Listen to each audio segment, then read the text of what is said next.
From a conservative perspective, this constituent igniting a fiery exchange over massive federal layoffs led by the administration's newly created Department of Government Efficiency. Just 20 miles away in Atlanta, around 1,000 workers fired at the Centers for Disease Control and Prevention headquarters. Why is a supposedly conservative party taking such a radical and extremist and sloppy approach to this? And I'm in close contact with the CDC. Those probationary people, which is about 10% of their employee base, which is about 1,300 people, which you're referring to. A lot of the work they do is duplicitous with AI. I've read a lot of the comments on X saying that this was a room full of liberals. No, it was not a room full of liberals.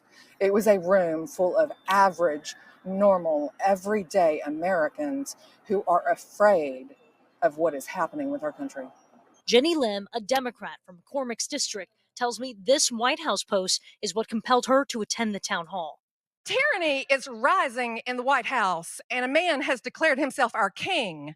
So I would like to know, rather, the people would like to know what you, congressmen, and your fellow congressmen are going to do to rein in the megalomaniac in the White House.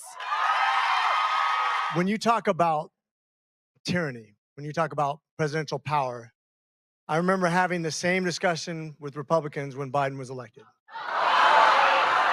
Brant Sturgill tells me he proudly voted for Trump 3 times. But when Trump called Ukraine's president a dictator, this is an embarrassment on the world stage, what was said by our president.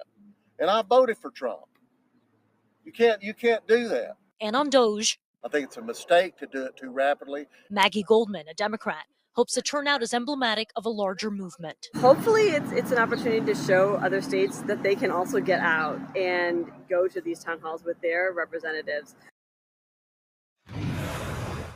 The 7th district is strongly Republican. Trump won here by over 20 points. McCormick by just north of 30 points. And Jake, I did find it interesting that I also heard appreciation from some of McCormick's constituents who came here to criticize him, but an appreciation that he held a town hall in the first place.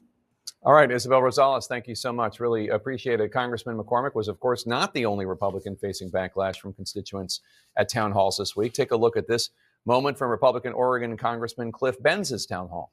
So you tell those 10,000 people that's okay? We've lost 10% of our workforce. Shut up and let him talk. I will not, sir. With me now is Congressman Bentz from the 2nd District of Oregon. Congressman, were you surprised at all by the frustration you heard from your constituents about these firings?